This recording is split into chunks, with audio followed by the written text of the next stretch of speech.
Baker Mayfield is having a tough go of it in training camp so far, and that could affect this Friday's preseason game. That and more on today's episode of Locked On Bucs. Your daily Tampa Bay Buccaneers podcast, part of the Locked On Podcast Network, your team every day.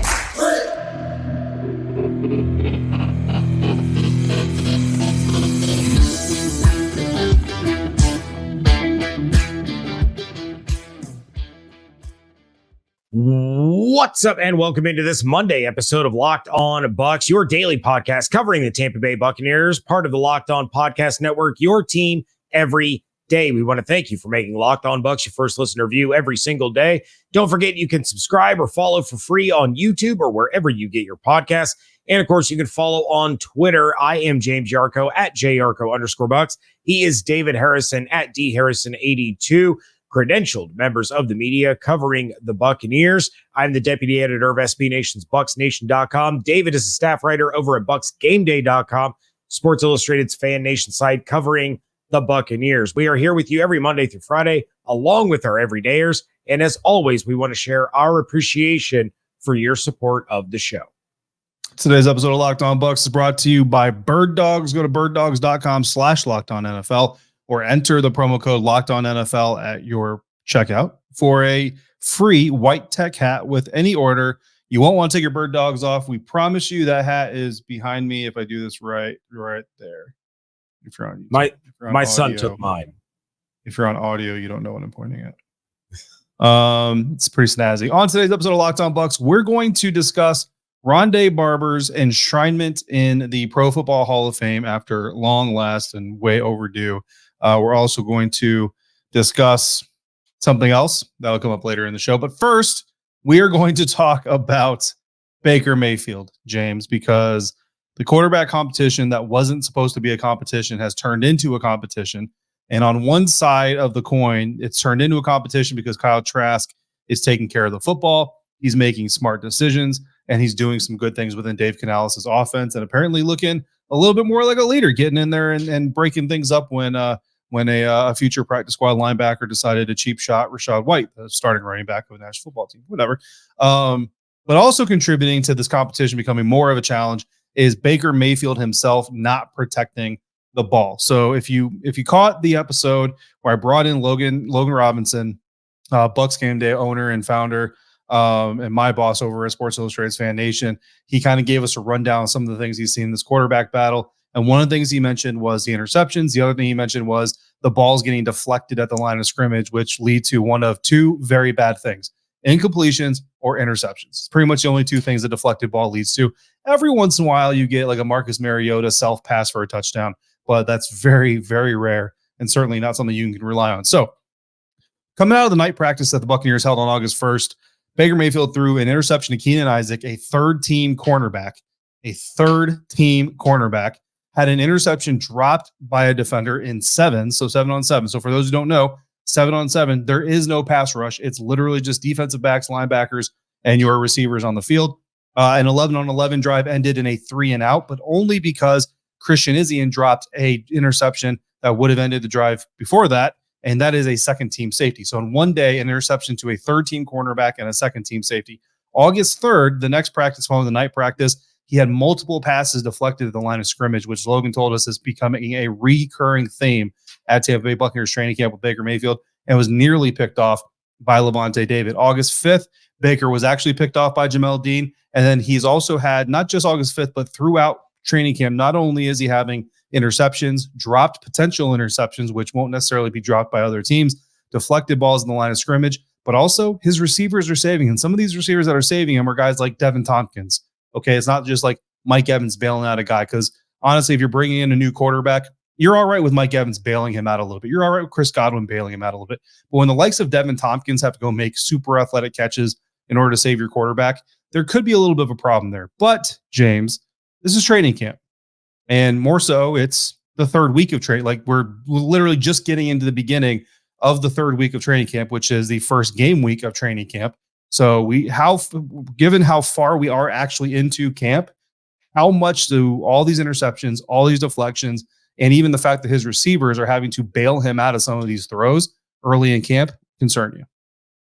I'm more concerned with the passes being batted down at the line than I am the interceptions. And yes, I'm not thrilled about the interceptions. They are slightly concerning, but we've talked about this, David, for years on this podcast, going back to Jameis Winston, who was throwing interceptions in training camp and saying, look, Tom Brady threw them too. This isn't you can't defend Baker by bringing up Jameis Winston. No, Brady threw interceptions too. Some of it has to do with the fact that the defense made a good play. Some of it has to do with the fact that quarterbacks are taking risks in practice that they wouldn't take in a game. But you can't pin all of these mistakes on the fact that, he's doing it because it's practice. It's not going to happen in a game. No, Baker's performance through 3 weeks is somewhat concerning. You're not going to go out there and take risks when you're fighting for the starting job. So without having seen all of these plays, you don't know how many of them were bad reads, bad throws, great defensive plays. Are any of these on the wide receiver? Did any of these interceptions happen and the wide receiver comes back and Baker's saying, look, you were supposed to be here. I threw it here. Where's the confusion? What did you see that I didn't see? It could be any number of things.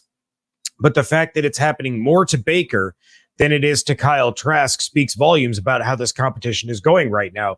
We've talked to people, we've heard, we've discussed that the deep ball is going to be a deciding factor in who ends up winning this competition, right?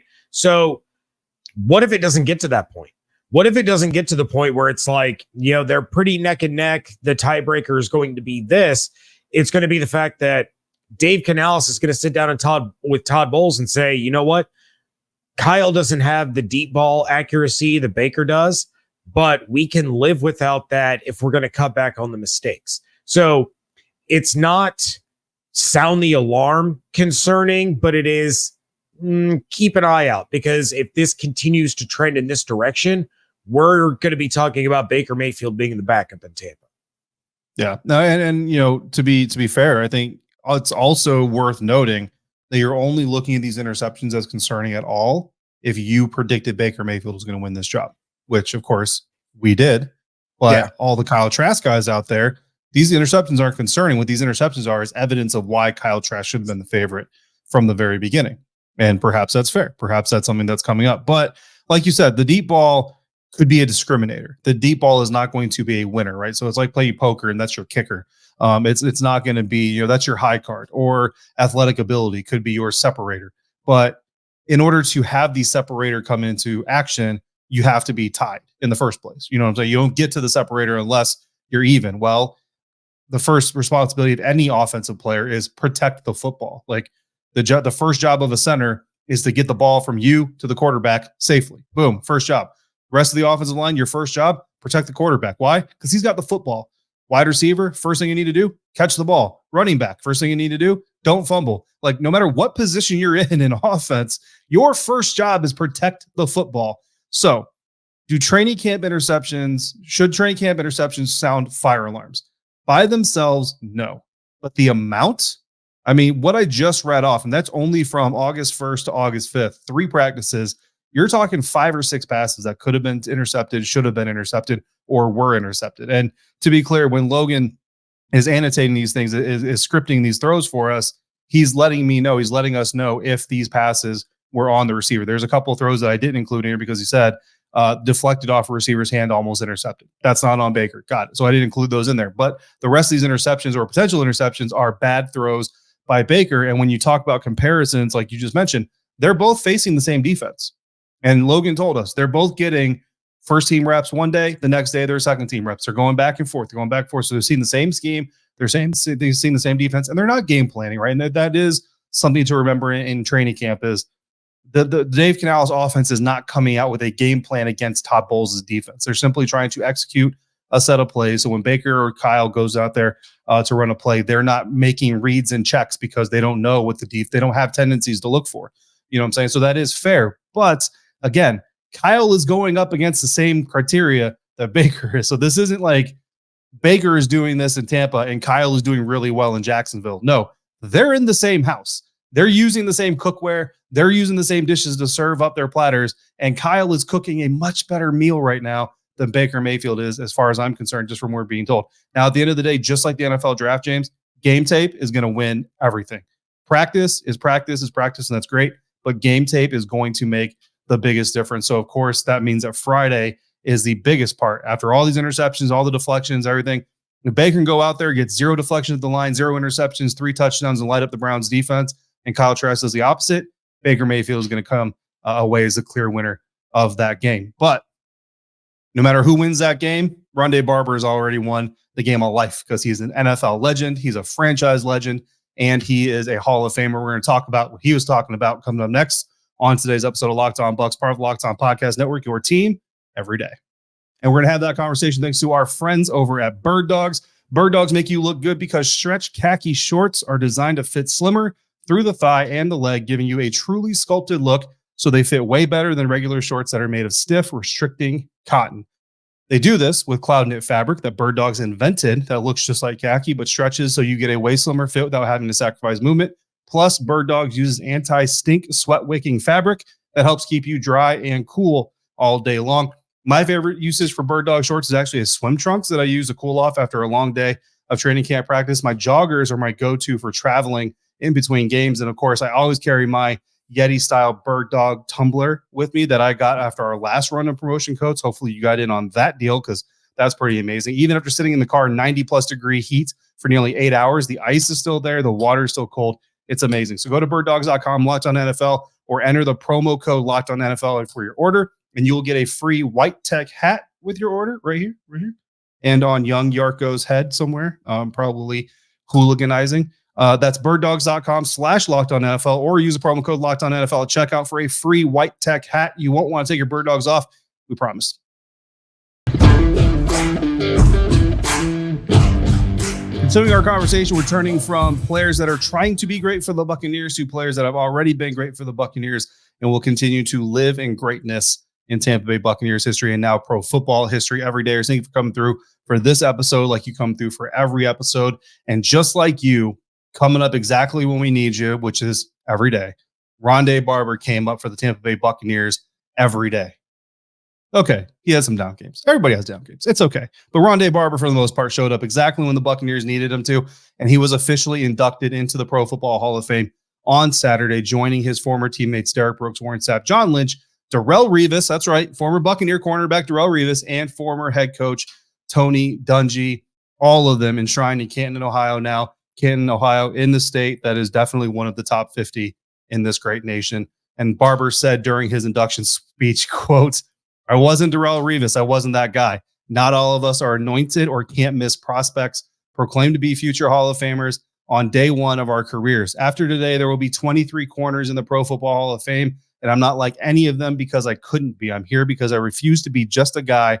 Ordinary was not an option," end quote. And I will tell you that quote, that speech is that is the full-on embodiment of Ronde Barber and what he meant to the game and what he meant to the Tampa Bay Buccaneers. He's not a guy like, if you look at him on the stat sheet, you look at him on the player card, you look at his measurements, he's not a guy that's going to scare you. You look at his metrics, his tools, his characteristics for being an NFL player. He's not going to scare you. He's not going to scare you, James, until he's running with your football back towards your own end zone, pointing at his nameplate, saying, "Shut down your stadium because this is Barber's house and it's closed for business." That's when Ronde Barber is going to scare you. And that is exactly what he did his entire career. He just said, "Go ahead and sleep on me because when you're asleep, I'm going to do my work and I'm going to do it the best way that I know how to." And he absolutely changed the game. I mean, there are cornerbacks that came after Ronde Barber that would not have had the careers they had if it weren't for a guy like him. And part of it, maybe it's good timing. You know what I mean? Just kind of happened to fall into the Tampa 2. But don't forget, like, coordinators and coaches, they choose the guys they want for their schemes. Like if Monty Kiffin, if Tony Dungy, if John Gruden, if all these guys didn't believe that Ronde was the kind of guy that they could win with, they would have gone out and found somebody else. We've seen that time and time again, that coaches have no problem moving on from guys they don't believe they can win with. So not only did Ronde Barber have to maintain faith in himself when everybody else was sleeping on him, but he had to convince multiple coaches that he was someone that could be used in non-traditional schemes, non-traditional sets, because his non-traditional ability was what they needed to win. And now, and forever again, when the lights go out and Warren Sapp is talking trash, Ronde is going to be there to hopefully keep him in check. Yeah, well, and he's one of 3 now that did it his whole career with one team, right? Leroy, Derek, Ronde. Sapp didn't do that. Lynch didn't do that. Revis didn't do that. Dungy didn't do that. And you take a look at Ronde's road to Canton was probably the most difficult. You go back to those late 90s, early 2000s games and just listen to the commentators. Who are they talking about? They're talking about Derek and Warren and Lynch. Opposing coaches are talking about Derek and Warren and Lynch, like over and over and over. Yet Ronde was a mainstay. He was a consistent. He was going to make you pay. And we've said it 1,000 times. At least we're not going to have to say it 1,000 more. He changed the position. He revolutionized an entire position in the NFL that is now considered a starting position. Before, it wasn't. Nobody ever thought of a nickel corner as being a starter, but now you take a look at a team's cornerback room and you go, okay, who's number 1, who's number 2, who's number 3? Because we're going to see those 3 guys all the time. And it's because of people like Ronde that could get the interceptions, could recover the fumbles, force the fumbles, get the sacks, do everything. So it's great to see Ronde finally enshrined, even though my son showed me a picture when we were at dinner before we went to our concert, showed me a picture of the bust. Looked a little bit like Kobe Bryant. Not going to lie. Could have been a bad angle, but Ronde's bust, it looked like Kobe. But hey, Ronde had that Mamba mentality, and for that, we love him. I will say this, David. I've seen a lot of conversations on social media, a lot of them within these Buccaneers like fan pages on Facebook, as to who the next Buccaneer in the Hall of Fame is going to be. And I hate to do this. Stick with me. You're going to be upset and you're going to want to, turn off the podcast. But I'm going to be honest with each and every one of our listeners. Mike Alstott is not a Hall of Famer. He's just not. I understand he was one of those guys that if it was 3rd and 1 or 4th and goal, everyone in the stadium knew who the ball was going to and you couldn't stop him. He's not going to the Pro Football Hall of Fame. It's just not going to happen. He doesn't have the numbers. It's not ever going to come to fruition. He's in the Ring of Honor. He belongs there. He's not going in the Pro Football Hall of Fame. Neither is Simeon Rice. We've talked about Simeon Rice on this show a lot. And Simeon's not going to get in despite how good his numbers are. And if it was going to happen, he would have gotten further in the process than he has up to this point. And I think his time is about to expire. I mean, Alstott's never even registered on the process. So please stop saying that Alstott and Simeon Rice are the next Bucs in the Hall of Fame. Because if we're being honest, David, the next Buccaneer that's going to end up in the Hall of Fame is going to be Gronk. Yep. And then Brady. And those are like Buccaneers. They're Buccaneers. They got Super Bowl rings with Buccaneers logos on them. They're Buccaneers. Yeah, they are. But I would say homegrown, like Derek and Warren and John and Ronde were. It's going to be Mike Evans. Yeah. No, absolutely. Look, I love Mike Alstott as much as anybody. But, like you said, outside the numbers, if you don't have the numbers, you have to have changed the game, right? And Mike Alstott didn't change the game. He changed the way his team played the game, sure, but he didn't change the game, right? He's kind of like Kyle Juszczyk of the San Francisco 49ers. Like, they use him in a really great way, and he fits their scheme, their team, and he brings something different to every opponent that plays the 49ers. But you don't see in a copycat league, you don't see people going out getting their own Kyle Juszczyks. You know what I mean? Like, it's just not something that is being widespread. So, it's unfortunate. But I'll tell you that. But here's where I will differ from James, though. Buccaneers fans, go shout it out to the rooftops. I don't care. Go shout out. Mike Alstott should be a Hall of Famer. Or Simeon Rice should be a Hall of Famer. I want you, if you believe it, I want you to scream it until it happens. But we are here to tell you the honest truth. And the honest truth is they're never going to be Hall of Famers, unfortunately, as much as we want them to be and would love them to be.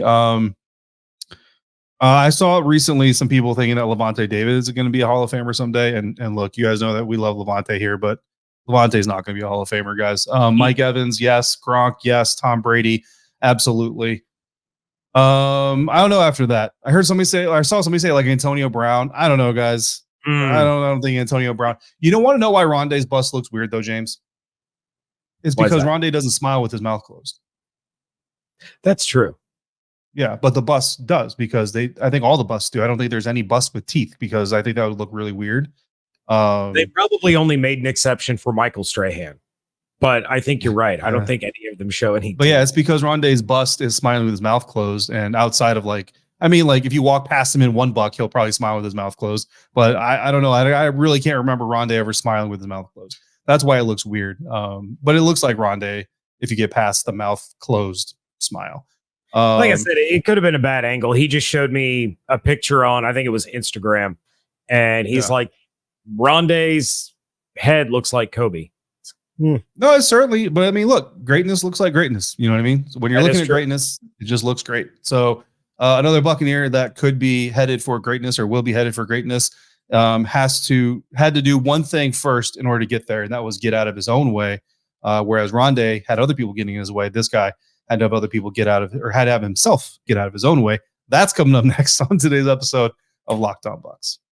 Football season is about to kick off, and FanDuel is giving you the chance to win all season long because right now, when you bet on a Super Bowl winner, you can get bonus bets every time they win in the regular season.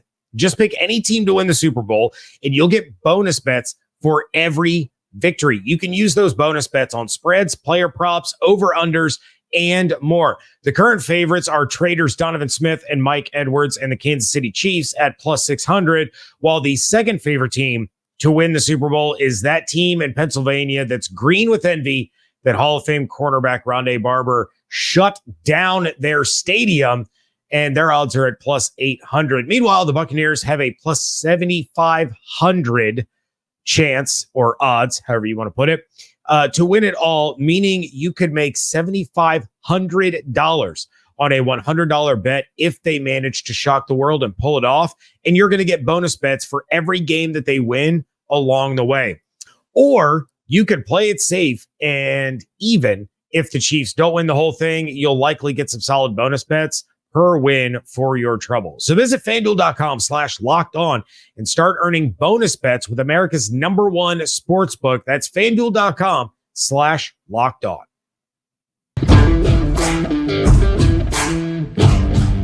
Wrapping things up here on a Monday edition of the Locked On Bucs podcast. James Yarcho, David Harrison, and Tristan Wirfs. He's not here, but we're going to talk about him. He's battled internally about his change from right to left tackle, and he sought out a sports psychologist for help in that transition. When he was speaking to the media last week, Tristan Wirfs said, quote, "It seems like so minuscule, like, oh, you're just flipping sides. But I was having breakdowns about it. I'm like, I can't sit here with these thoughts anymore. I'm just kind of setting myself up for failure. I would just think about it. I'm going to suck, or like, I am not going to be able to do it all day long." End quote. David, this is an interesting insight into the mentality of a professional athlete, because we take a look at them and like, these are the best of the best. These are the, half percenters that start playing this game when they're 8 years old and end up making millions of dollars in the National Football League, having their jersey sold, being on television, doing, national ads for companies.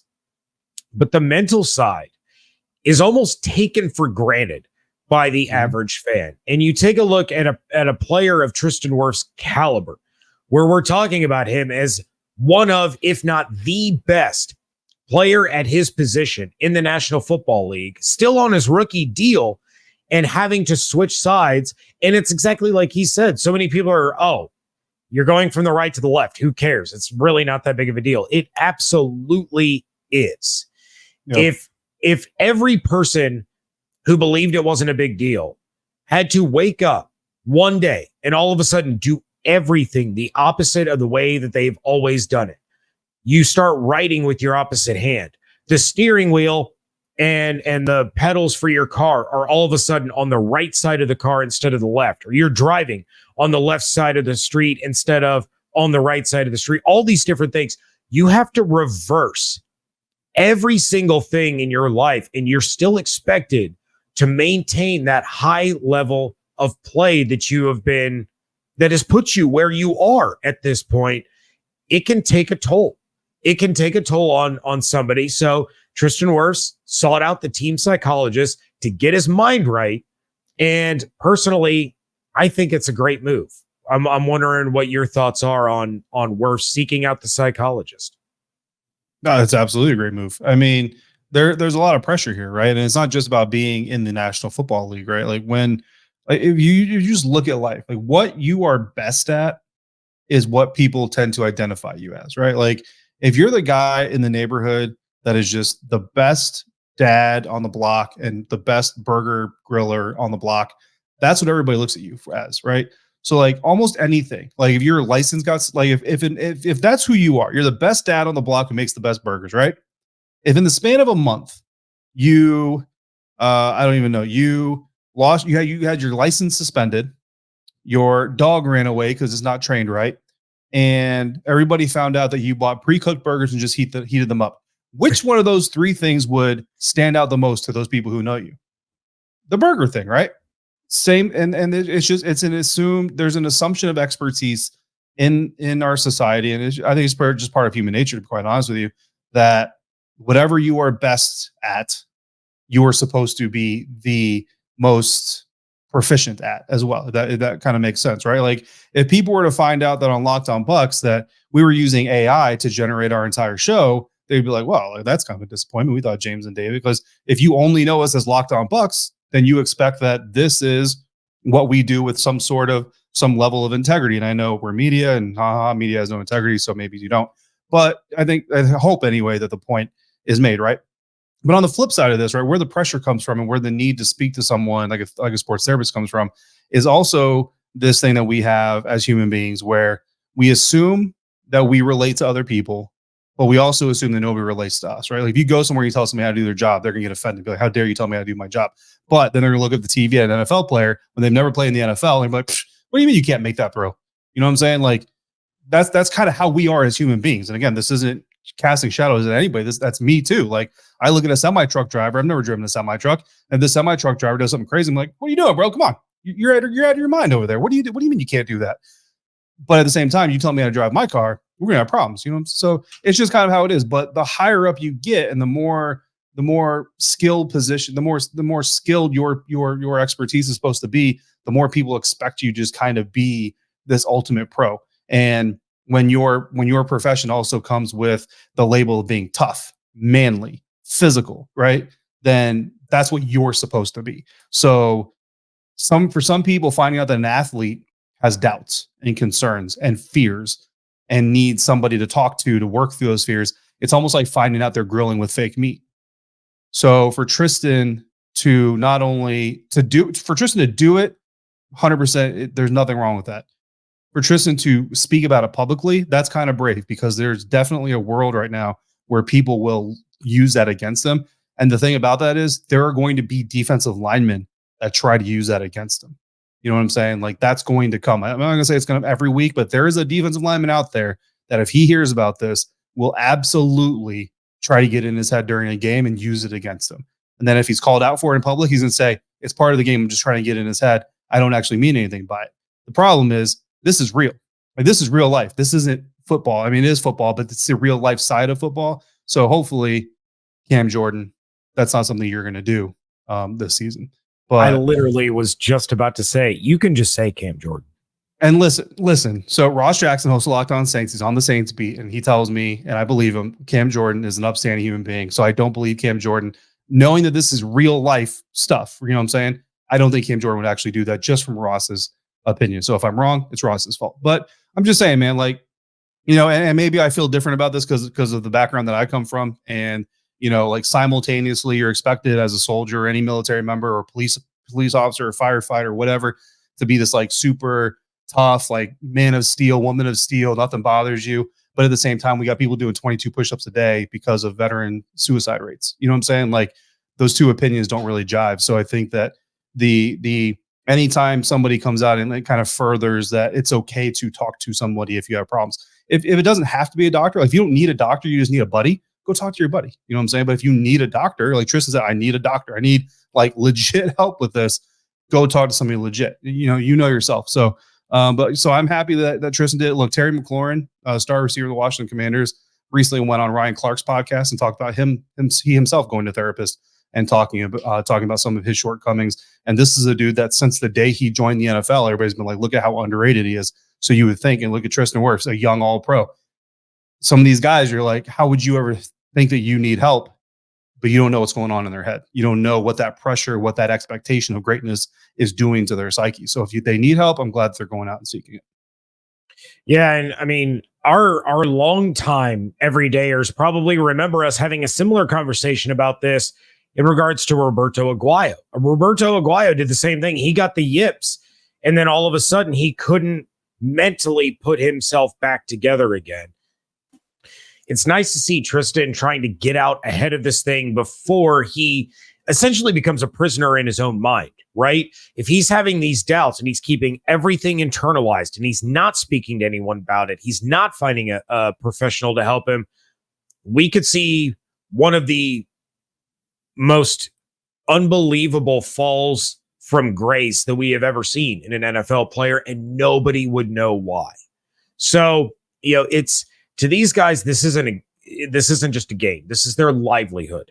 This is how they are going to take care of their family, their friends, their loved ones, their children, their grandchildren. This is how they're going to take care of everybody.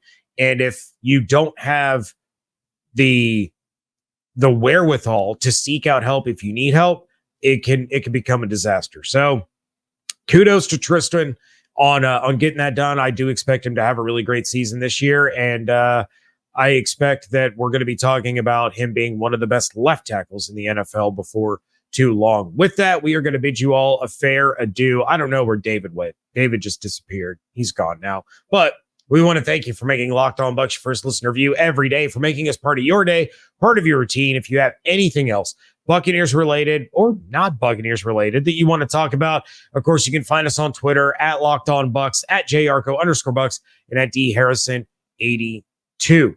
Hope you all have an absolutely outstanding day. Stay safe, stay healthy, fire the cannons.